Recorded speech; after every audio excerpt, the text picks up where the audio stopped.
Welcome to your weekly UAS news update. This is the week of February 22nd, 2021. And as you can tell, we have a new studio. Well, actually, it's the same studio. We just have a new wall. We still have the green screen. We're still going to be using that to do our courses, but I wanted to make it a little different environment for these news updates, make it a little bit more cozy. And so this is our new gig. I'm not done. We still have quite a few lights that we want to adjust here and there, but we're there mostly. So this week I got 4 topics. This is actually kind of a big week for news. A lot of different things happen, and then especially a very last minute one that I'm putting in right now. So the first thing, that the last minute one, and I want to talk about it first because this has an effect on anyone that's going to be taking the test very soon, the Part 107 exam, people that want to renew their certificate, or if you want to fly at night. There's been a last minute change from the Department of Transportation, and I want to talk about this. So number 2 is kind of a big story this week that was kind of the main piece, which is the FPV drone from DJI. There was a ton of leaks this week, so we learned a lot more about the device in itself, and we're bringing in a guest to talk about this. So you'll be excited. He knows a ton about what is going on, and I hope we have him on the show a lot more in the future. Story number 3 is also another big thing from the FAA, which is the exam for recreational pilots is finally, well, hopefully around the corner. So I'll give you more information on that. And then the last thing is the drone on Mars. I'm sure you've seen this. Very cool story. So that's the 4 things. So hey, let's get to it. Let's jump in. And the first story this week is kind of a big one, and this is something that unfortunately I was afraid we were going to have to do, and this has to do with pushing dates for when stuff is going to happen. As you know, a whole bunch of new regulation hit the books, and as of March 1, we were supposed to have new free FAA training online for night training, but also to help people get current again, and that was supposed to hit the FAASafety.gov website on March 1, and we also were supposed to have a new exam starting on March 1 as well. So fortunately, all of this is going to be pushed to March 16 instead of March 1. So update your calendars. March 1 is no longer the date, March 16. So what happens on March 16 now? There's 3 things that are going to happen, 3 things that may affect you. If you haven't taken your exam just yet, then March 16 is now the day that the new version of the exam is going to be out. So the new version has the new regulation in it that was published, and also the new night content. So that's number 1. If you've already taken your exam and you were due to renew your exam, just like I was actually, my renewal date was supposed to be March 1. I was going to take my currency exam, I should say. Well, now it's pushed to March 16. So if your currency expires at the end of February, at the end of this month, then you have 2 options. You can pay to take the recurrent training exam on March 1, or you can wait until March 16 and then take the free training on the FAA website, as long as it's not pushed again. With that being said, if you go with option 2, which means that you will go and wait until March 16, then you can fly as a Part 107 pilot between March 1 and March 16 because your currency is going to have expired. So it's going to be really up to you depending on whether or not you need to have the use for your certificate. So this is not ideal at all. So we're going to have to basically, those are the 2 options. Third thing that's going to affect you, if you already have your certificate and you were looking to take the training so that you could start flying on March 16 and you were looking to take the training on March 1, that's no longer the case. You'll have to do the night training starting on March 16 so you can start flying on March 16. So that doesn't give much time. And this is just very inconvenient, very,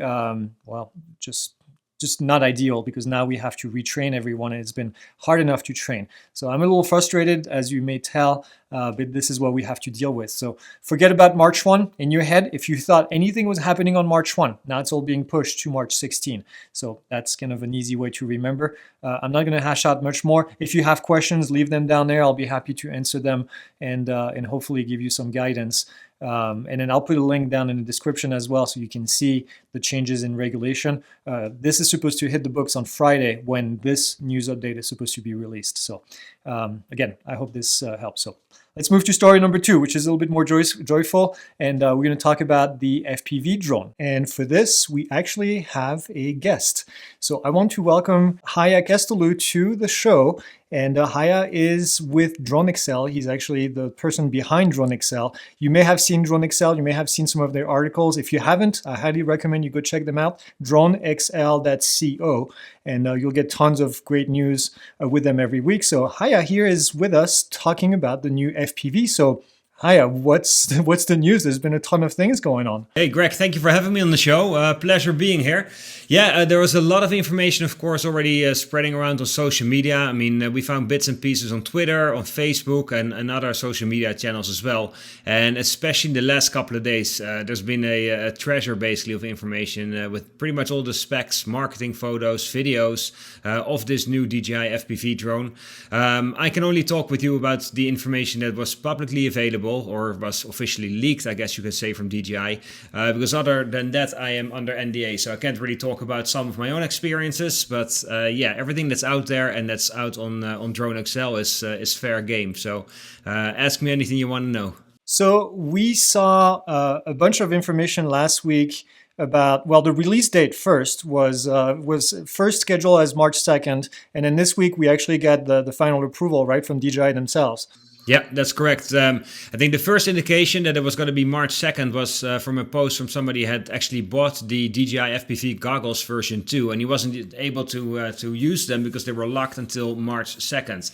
And of course, that was a little suspicious as to why that was still locked down, basically. Yesterday, we were able to disclose a lot of information that we had found from one of the online retailers selling DJI products. And I think with disclosing that information, we pretty much forced DJI's hands, because earlier this morning at 8 a.m. Eastern time, they actually sent out the official Twitter message and email announcement saying that on March 2nd, I think it's 9 a.m. Eastern time, they will actually be releasing a new product. And as always, there's this teaser photo. Doesn't really show a whole lot of detail, but I mean, for anybody who's seen some of the images that we were able to leak, you can recognize the kind of drone we're talking about here. Yep, absolutely. It actually, it looked like a P-52 Mustang on the video, on the image in the background. It looks pretty cool.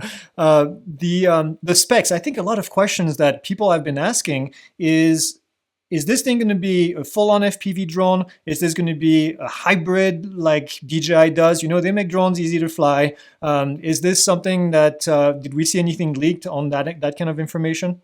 Yeah, I think what DJI has been trying to do here is to come out with a drone that's both safe and user-friendly for people to get that FPV flying experience. So I think it's fair to say that you can expect, let's say on the easier mode, there's 3 modes. You have the normal mode, sport mode, and then the full acro or manual mode. In normal mode, I would expect this drone to fly basically like a standard Mavic drone. So it should be really easy, should be able to hover, and pretty much anybody who's ever flown a DJI product should be able to just take off and fly this drone safely.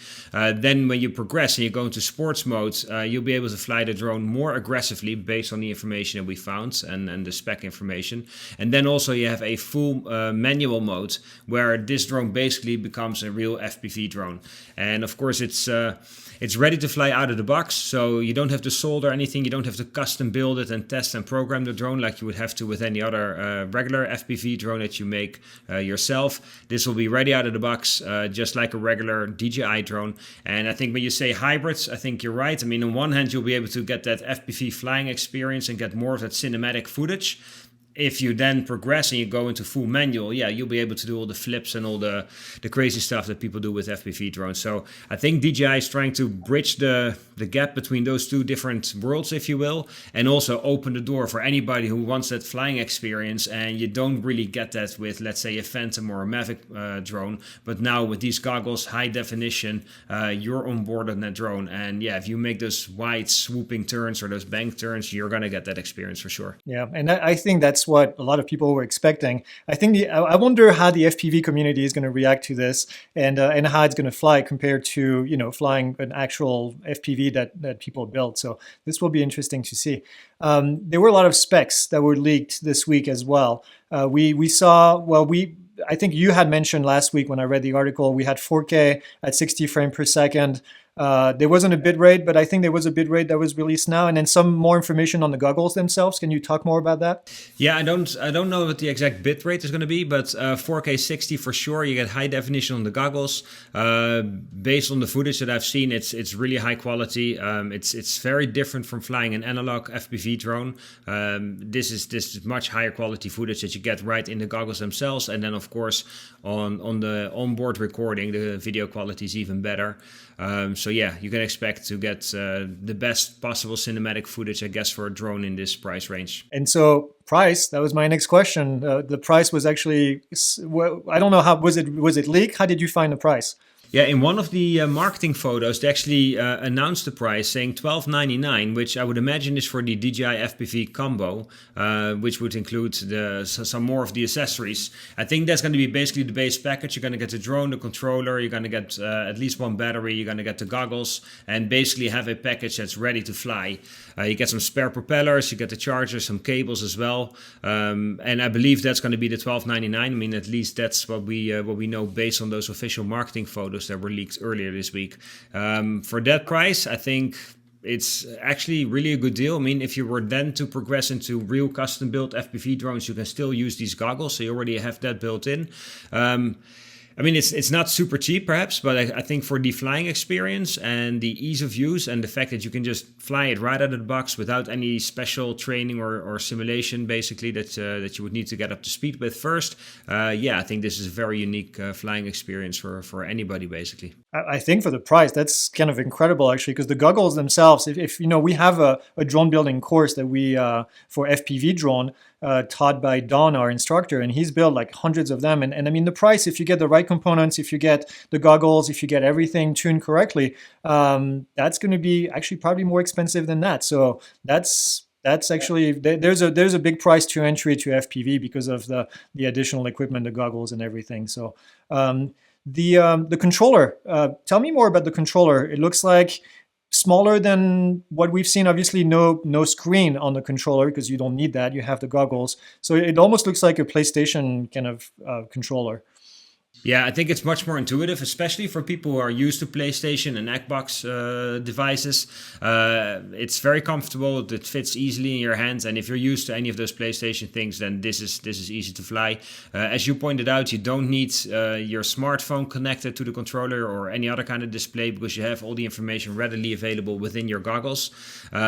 It's really cool because yeah, you're able to see where you're flying, and all the other information is right there as well. So it's a very different flying experience than flying, let's say, a DJI Mavic. Also, what's important to point out is that with regular FPV drones, your flight time is measured just in mere minutes, right? I mean, you fly 5 minutes, maybe up to 10 minutes if you're lucky, and that's pretty much about it. With this drone, you fly almost close to 20 minutes, which is quite extraordinary, actually. It is for FPV. It definitely is. Anything that we've missed? Was there any good nuggets out there, I would call them? Let me pull this up here on DroneXL. Top speed close to 60 miles an hour. So it's fast. It's a lot faster than any other DJI drone we've flown. Let's say the more prosumer models, at least. One important thing that's worth mentioning is we're going to get a motion controller, and you've maybe seen that from different brands as well, where they basically have this joystick device that you can hold in one hand, and it allows you to control and fly the drone with just one hand. I haven't seen it yet, but I've seen the photos of it. DJI is working on one and releasing that shortly as well, and it's going to allow you to fly the same DJI FPV drone, but now without the regular controller, but with this motion controller. So basically, with the movements of your hand, you're going to be able to control this drone, and I think that's going to be a very interesting, a very different experience. I think for everybody used to flying with sticks, it might be a little weird initially, but the promise is that it's going to be a lot more intuitive. So we'll see if DJI can actually make that happen and come up with something like that. But I think it's definitely interesting, and if it works and they get it right, it might allow for a whole different way of flying.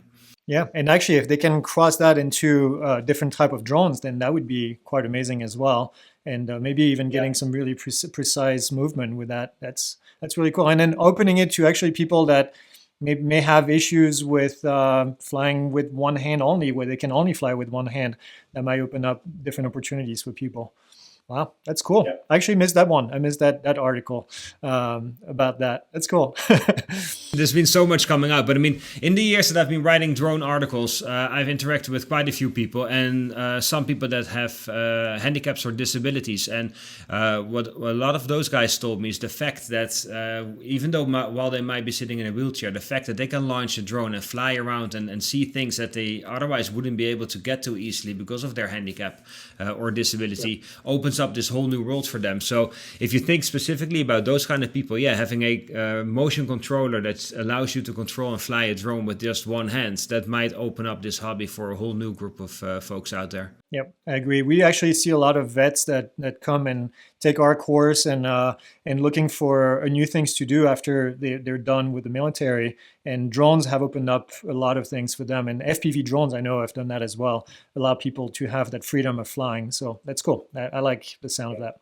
Yeah, and I think especially with goggles on and getting on board of that drone and having a drone that allows you to fly those banked sweeping turns, I think that really brings home that flying experience. And even though flying a Mavic and flying a Phantom is still awesome to do and it's still a great thing, it doesn't really come close to this. This is flying as flying is meant to be, I think, as close as you can get, at least with a drone. That's exciting. Really exciting. Well, Haye, anything else that we need to look for? Obviously, you're going to be posting more news on DroneXL, so people can go in there, find more information.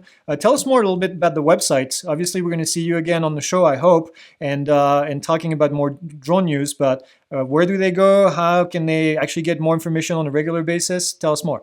Yeah, thank you. I mean, DroneXL, basically DroneXL.co, so it's not .com, but .co. Basically, it's a drone website that focuses on all the drone news that's out there. So press releases, new products, product reviews, especially DJI news and DJI rumors are covered extensively on our site. And basically what we're trying to do is build up a team of writers, partner with the right industry sources as well to build up a awesome news website that basically brings you all the content up to date and hot off the press, if you will, for anybody who has an interest in flying drones, either as a hobby or recreationally or even commercially. So be sure to check it out and let us know what you think. Love it. And what's in the bag behind you and under that little thing? This thing here, you mean? Yeah. That's something that I can disclose on March 2nd, so we'll have to wait a little longer before I can show you that. But I think you might know what's underneath there. I was hoping that's what it was. That's awesome. All right. Well, Haye, thank you for your time, and hopefully we'll see you again very soon. And go have fun with that thing. Thank you. Appreciate it. And looking forward to the next show, man. All right. Thanks, Haye. The next thing this week is the recreational test that the FAA has been promising for quite a long time. And it's around the corner. It's going to be called TRUST. TRUST stands for the Recreational UAS Safety Test. And this test is going to be for every single person flying their drone in the United States. So if you're flying as a recreational flyer and you're just flying for fun, up till now, you didn't have to take a test, and then now you will have to do this. So the FAA hasn't released the test just yet. This week, they actually ask for test providers. So they're opening applications for companies to basically go and apply to become test providers for this test. The expectation is that the test will start to be given around June 1 of this year. So summer, I'm going to call it summer because, well, this is the FAA and this is the government, I should say, and it might take a little bit longer than expected, but planned for around the summer. So with that being said, this test is kind of important. It's a big deal because it looks like it's going to be free. Based on the documentation that they just released, it's going to be free. It's going to be pretty short. You'll be able to take some training, quick training, and then take the test, and then you're done. You're basically going to get to a certificate. And this is a big deal. This is a big deal because we've been waiting for it for a while. The FAA had this as a requirement from the 2018 Reauthorization Act. And there's two things that they have to put in place that are left in that whole list that they were given from Congress. And one of them was to create the test, which, as we know, is around the corner. And then the other one is to talk to CBOs, community-based organizations. And once they talk to CBOs, then we'll have guidelines, if you want, safety guidelines that you will have to follow as part of a CBO and when you fly as a recreational flyer. So again, this is kind of a big deal. We'll give you more information as we find more information. We don't know how many questions are on the exam just yet. We don't really know what the content is going to look like. So as we find out more, then we'll keep you guys posted. The last topic I want to talk about this week is something that actually on our Facebook group, we've seen a lot of people talk about, which is drones on Mars, or actually at least one drone on Mars. And this came with the rover, the Perseverance rover that just landed on Mars on Thursday. It spent 203 days in space actually to get to Mars and to do the landing. There's a really cool video on the NASA website, not the real actual video of the landing, but because they didn't have, I guess, drones to film it to land, right? But they have a really cool footage, 3D footage that was created to show exactly what happened and dropping this rover on the surface of the red planet. And the idea is they're looking for old forms of microbial life, which hopefully they find, give us more information. And they took along a drone with them. Now, kind of hate it because the FAA is calling it, not the FAA, NASA is calling it a helicopter. It's not really a helicopter because a helicopter is a manned aircraft. So this is a UAS, it's an unmanned aircraft system that's going to be flying autonomously from the surface of Mars. And the idea is to test flying on Mars, which is powered flight, if you want to call it that. And the idea is they're going to be dropping the rover is carrying this drone, and it's going to drop it on the surface of the planet, and then the drone is going to do a couple flights. They said they want to do up to 5 flights in the 30 Martian days that they're going to be up there. Now you're going to say, how many days is a Martian day? Well, I looked it up. It's actually pretty much exactly the same as on Earth. It's 1 day and I think 9 hours. So really, really close. But the first flight, they said, is going to be basically taking off and going to about a 3 feet height, and then basically just hovering there, and then coming back to land. Actually, I think it's 9 feet. I think it's 3 meters, and then coming back to land. And then eventually they want to go further away and then do some more motion, going further from the rover, and then coming back. And then they're going to keep doing it, I guess, as long as everything goes well, just to capture flight data, flight characteristics data. The drone is really cool in itself. It's got 2 blades, one on top of the other. They're counter-rotating. Obviously, the Mars atmosphere is a lot less dense than our atmosphere, so it needs to rotate really fast. 2,000 to 3,000 RPM is what they're saying they're using for speed, and the props are way oversized for the drone itself. The drone seems pretty small. It feels like it would fit on this table right here, and these 2 big props are creating a lot of lift to basically get up there and get up in the air. So that's cool. I think that this is really cool technology. Obviously, they're collecting data. Not really, they said they're not there to take photos, although it looks like they have the capability to do that, and to basically just figure out what's going on Mars. So if you want more information, check out, I put a link down there to actually DroneXL, so you can see that he has a great detail of, and then the video is also on there that we've been showing you in the background right here. So that's it. That's all I have for you. I hope you like this new format. I hope you like the new background. It's not final yet. I'm still making some tweaks. The lighting is not exactly where I want it to be, but this is a great start, I think. Just gives you something a little bit different than looking at my green screen that I use for the courses. So with that being said, as always, like, subscribe, do all the stuff you do. If you want to go to our other news update for airplane, this week I'm talking about the 777, the accident that just happened. I'm talking about actually something that may be of interest to you as well. The FAA is changing the way that sectionals are being updated, sectional charts. And then I'm going to be talking about this rover as well, a slightly different angle. So that's it. That's all I have for you. I will see you guys next week, and fly safe.